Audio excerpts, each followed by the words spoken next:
Note the disclaimer. Also, because I was a dipshit and forgot to put in an ending segue last time, be sure to check out part 1 so you're all caught up before moving on. Thank you and enjoy the show. About time I got into Musume now, isn't it? Seriously though, since my viewing of January, I can safely say this series has been a bit of a life changer. Almost to the point where I find it nearly inescapable, and to this day I'm still debating whether or not that's actually a good thing. But like many who follow the franchise, some of the girls have greatly stuck with me over time, and this will be one of them. I swear, the moment I saw this girl busting in, guns a-blazing, I was right on the edge of my seat. Told myself I got some good feelings about her. Give it some time, and thus, Zombina would become my favorite of the Mon Squad. A zombie girl that's full of attitude, a freeloader, a lazy slacker, and a feisty eater at that. Just gotta watch for the off chance that she might be hankering for some brains. I hear they're a lively bunch like that. Really though, I feel as if Zombina is just too awesome for words. Yet it would be such a shame to leave her in the dust, cause she's got quite a lot going for her. Her timing, her energy, her pure badassery. Deadpool, eat your fucking heart out. There's just so much I could say, yet I'm quite comfortable with putting Zombina in this position. Tough, crude, and full of attitude. She is simply the most awesome asset to the company all around her. And hey, she said it herself, she's the world's liveliest corpse. And as far as I'm concerned, she's the best one there is. Now, if only we can keep her from constantly falling apart. Now, of course, there is one other. Want to take a massive stab in the dark as to who that is or how high she'll end up? Great, have an internet cookie. Wait a minute.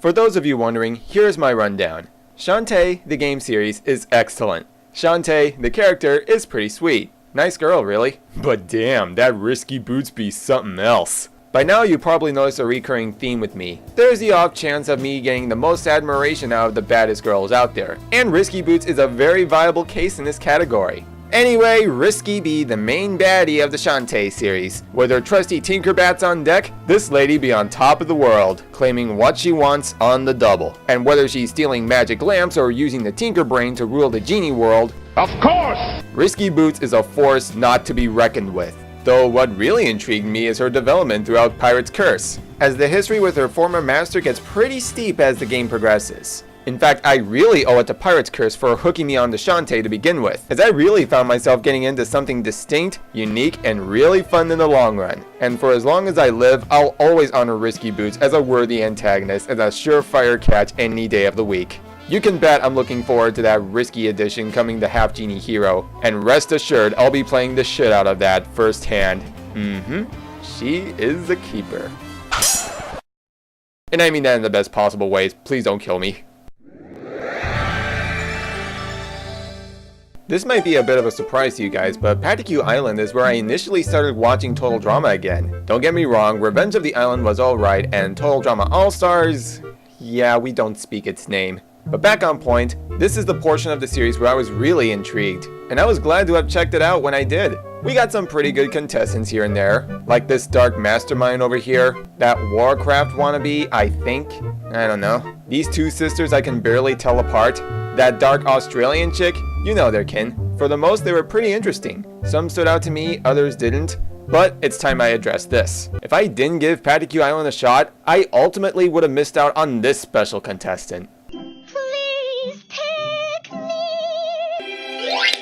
Ah yes, here we have the songbird that is Ella, the only girl I know who would love Total Drama World Tour so much as to perform all the songs in a one-person flash mob. What kind of mall do you go to, Missy? Anyway, this little sweetheart has probably the most amazing voice I have heard in a while, and all the woodland creatures seem to agree. Oh, she could even tame a boar and a wild bear. How the hell can you even top that? But her sweet characteristics and fantastic voice aren't the only things that brought her here. Let's not kid ourselves. For the most part, her treatment in Bandicoot Island has been absolute shit. Either she ends up in challenges that give her what for, has had her heart broken immensely, or she will usually be the victim of many push and shoves and whatnot. Not helping is the fact that the latter case is always coming from Sugar over here, who is hellbent on bringing this girl down at every opportunity. Good God, I fucking hate Ella is the definition of someone who deserves better, no question about it. Though, in spite of all the bullshit, not even being being eliminated was enough to bring her down, and her farewell song is one that'll be remembered forever. Through all the emotions stirred throughout her runtime, as cliched as it sounds, Ella has sung her way right to my heart, and I'll always consider her to be that one contestant I'll treasure dearly.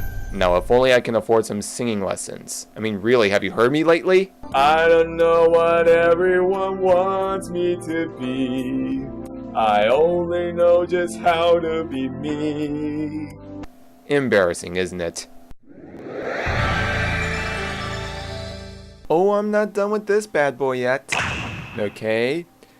Friendship is magic. Screw off. Half of you are probably bronies anyway. Before you all have at that dislike button, hear me out. While I do find myself interested in MLP, I'm not going to be some overly obsessive fanboy about it. I would never take any obsession with this show that far. I consider it as good a show as all the others, and I enjoy it for the many stories it has to tell. Besides, I've shown that I get good entertainment out of children's shows, and I don't recall anyone complaining once, to my knowledge anyway. Back on track here, sorry for that brief tangent. There is but two in this show that I tend to favor the most. And our first candidate is one of generosity. Let's discuss Rarity. If I were to look up beauty in the dictionary, I'd probably come across this little gem. I mean, I tell you, Vanity must be her middle name or something. You should check out her wardrobe sometime. A fashion designer, a seamstress. Safe to say, being the most beautiful thing in Equestria is this girl's #1 priority. And admittedly, she's doing a pretty good job at it. It's those eyes, I swear. However, I wouldn't go as far as to say this is her overall personality trait.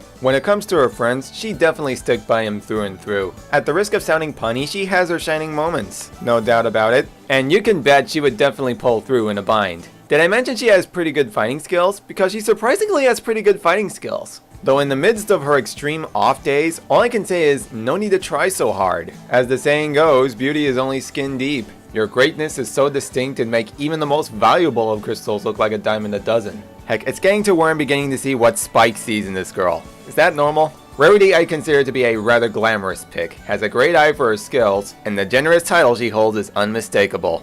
And I'm not quite done discussing ponies, folks. So while we move on to the next entry, I'm gonna make a quick call to Mr. Morris. See if we can arrange a little something. Let's see now. 1, 6, 9...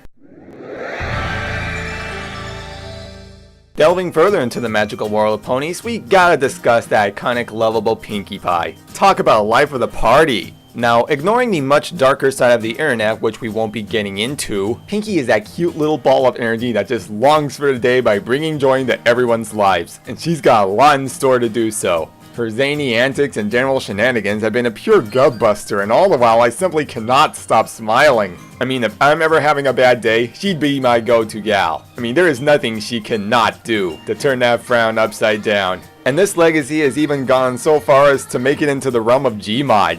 And I gotta say, she would never be out of place. Check out the works of That Great Cartoon Pony. He has given out some of the best Pinkie Pie videos I've seen. Anyway, there's just something about her that's so genuine and lovable that I can't possibly resist. Those big blue eyes, that shining grin on her face, her peppy attitude, hell, all the above, all of the fucking above. Her relentless energy is so indescribable. I mean, I don't know how much further I can go on with this. She just really makes me happy. What more do I need to say?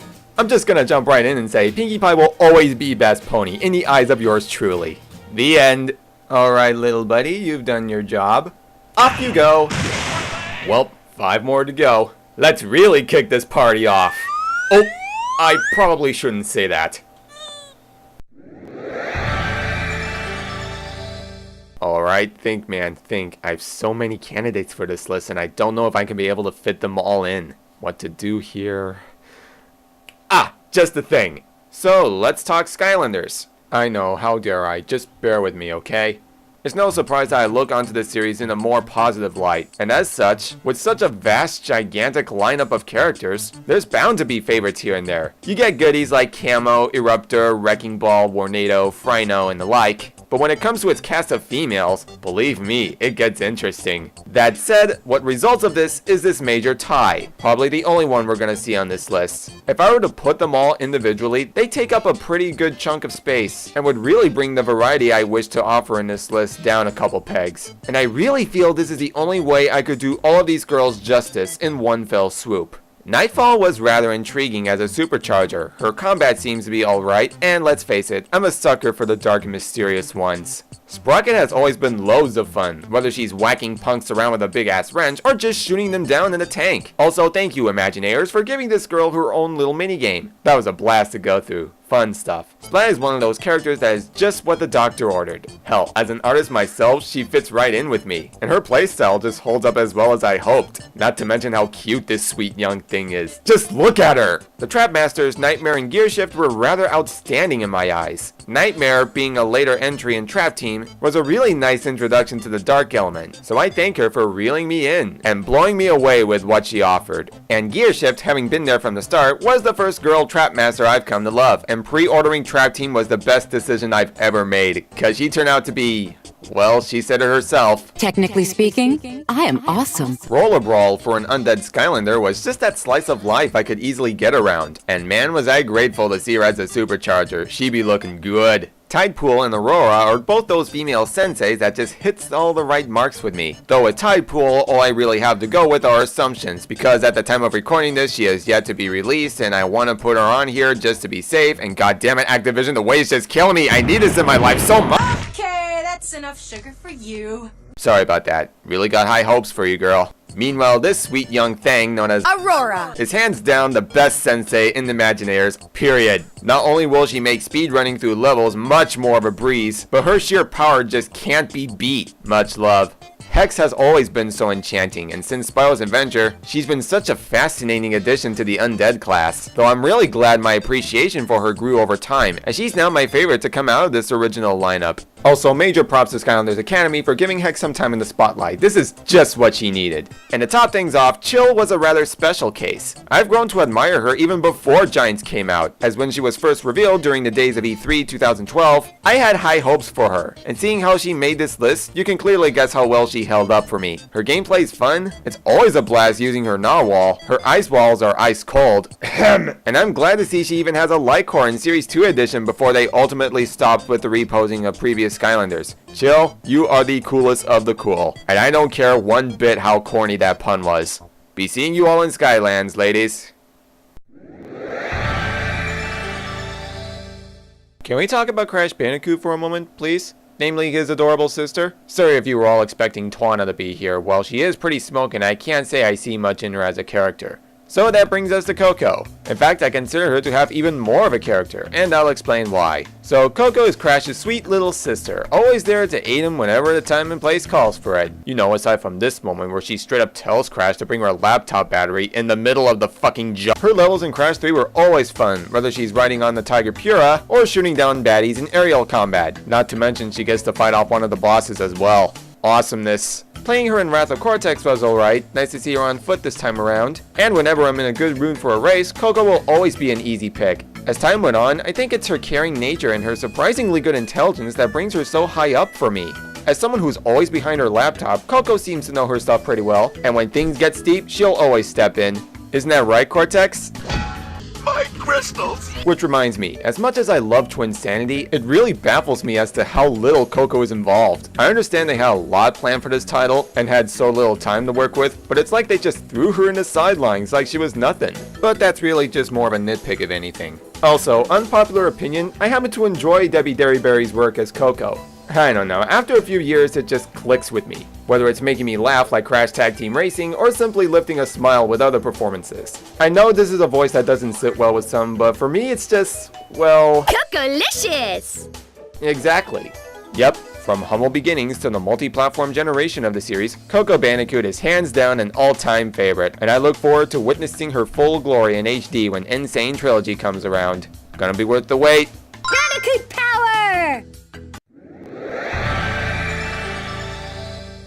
Okay, anyone who's seen this can definitely pick up on where this is heading. The only real surprise here is that I'm putting her at number 3. If you guessed I'd rank her this high up to reach the top 5 mark, never mind the top 3 position, great, have 2 internet cookies. Where do I keep getting these? So, what made me love Mia so much as to place her in such a high position? 2 words, divine passion. Going into this series, Mia was the first girl to make the scene, and as such, she was the first I immediately took notice of. This sweet young thing is always happy to cuddle up for warmth, and once she sticks with you, she ain't going nowhere. Like literally, she'll stick to you like glue. Now let's get a couple things out of the way first. Yeah, at first glance, one can notice her glaring flaws as they are. For one, her cooking skills aren't exactly up to snuff. All I can say is that she probably wouldn't do so well in Hell's Kitchen for all I know. And there are times in the series where her love can get, yeah, over the top. On some occasions, she'd go crazy with jealousy as she'll keep anyone from getting near her lover at all costs. Which, up until this point, was always that one character trait I'd looked down upon for many personal reasons. And allow me to just stop you right there before you start commenting, "Oh, how dare you! That's just being overly sexist, you prick!" It would be just as jarring if two guys were essentially fighting over the same girl. Okay? No gender or sex makes a difference. Both are wrong and both are equally stupid.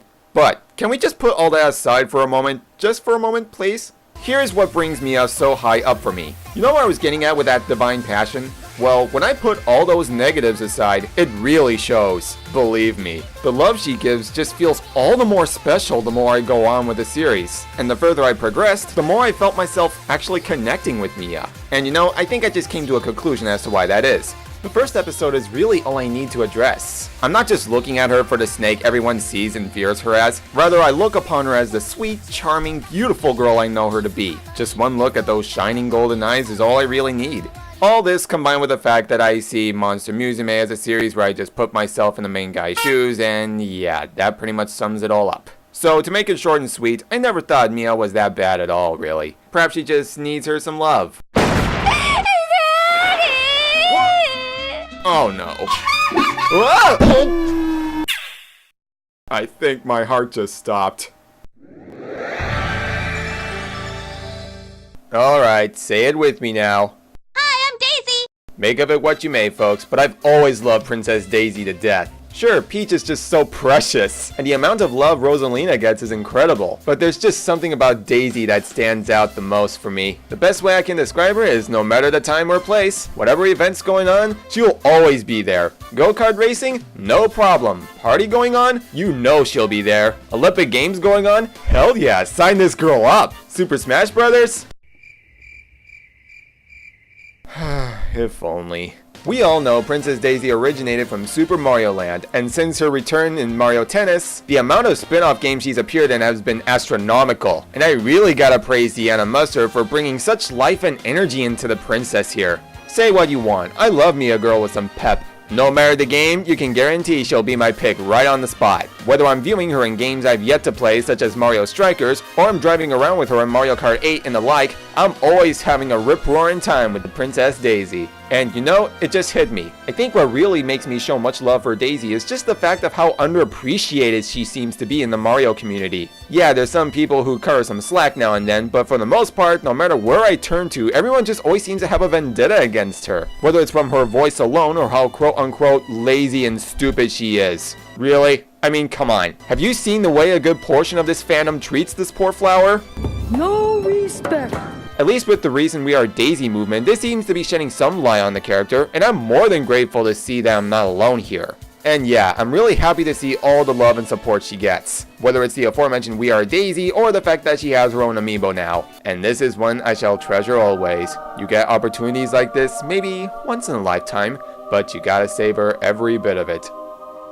Dude, it's an amiibo. You can get those anywhere, you know. Shut up! I'm in the moment over here! Don't care what you got to say, Princess Daisy will always be the best. Enough said. And now, some honorable mentions. Blink and you'll miss them, so pay close attention now. You got all that? Good. Okay, fine. Squiggly. I really wanted to talk about Skullgirls on this list. Problem is, I wasn't exactly sure how high I should rank her. Now, you can make the argument that I could have put her in the same position as Widowmaker, if not anywhere lower, but believe it or not, she came really close. That said, from witnessing her in action, from her gameplay to her backstory to her astounding voice, all you need to know is that Squiggly is the best Skullgirl. Well, next to Valentine, of course. Damn, she's fine. Cammy. Safe to say I'm not your average Street Fighter kind of guy, but I don't mind checking it out on occasion. All I know for a fact is that this girl is just awesome. I just wouldn't be able to justify that in great lengths. Roddy Tops. Loads of fun, and worth a few laps. Yeah, she's stupid, but that's where the fun comes from, right? But of course, she's a side character, so can't really say much for her there. Sorry, Roddy, you barely hit the mark. Anna. As I said prior, I really wanted to put her and Elsa in this tie, but upon further analysis, Elsa inevitably stole the show for me. But that's not to say Anna isn't great by any means. She is just as excellent, her character is simply awesome, and her peppy, optimistic personality is just awe-inspiring. Papi. To this day, I cannot sustain how precious this girl is. Yes, I legitimately find her too cute for me to analyze. All I can really add is, with her childlike characteristics, she's a literal bird brain who doesn't know any better. But that aside, yeah, she's just so freaking adorable. What else am I supposed to say? Kairi. If anything stood out from Kingdom Hearts, it is definitely this girl. To put it simply, she feels the most developed. In all the right ways, that is. However, much like Squiggly or Cammy, I don't think I'd be able to completely explain how great she is. All I can really say is she's the best Kingdom Hearts character out there. Simple as that. Sarah and Kara. I was considering putting the Oracle twins here at some point, but then decided no. For the reason that I already went into great detail on these two in my American Dragon review, and I think that alone served them enough justice in its own right. Plus, if I did include them here, I'd probably be saying the same things I did in my review, so I hate to be a bit redundant in that regard. Okay, now that all this is out of the way, let's get on to number 1. This I consider to be a rather special case. This is a character I have long admired for such a long time since I started following this particular series. I've felt greatly for this character, have empathized for her, even in the worst of times, and as the series progressed, the more I focused on this particular character, the more I wish to see more interesting great things to come from it, and how her structure will go along with it. So what better choice for this number 1 spot than... Okay, not the best example, but you get the idea, yeah? I want to let you guys in on something. I've always had a soft spot for Foamy, or Neurotically Yours as it's officially called. The social commentary is absolutely brilliant. The humor, whether it's stark or simply stupid fun, has always had at me. And the topical rants are always worth listening to.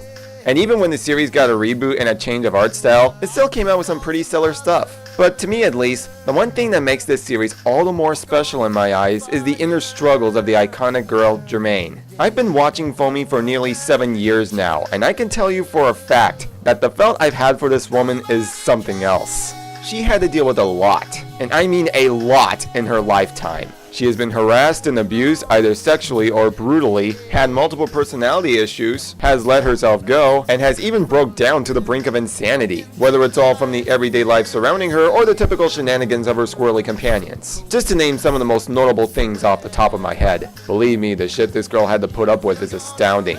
To quote one particular episode, Germaine is the eternal struggle we all face trying to get past the role society places upon us. And you know what? True words have never been spoken. Throughout the entirety of this series, she's had plenty of good days and plenty of bad days to boot, yet somehow she still manages to keep herself in check and tries to make do with what she has.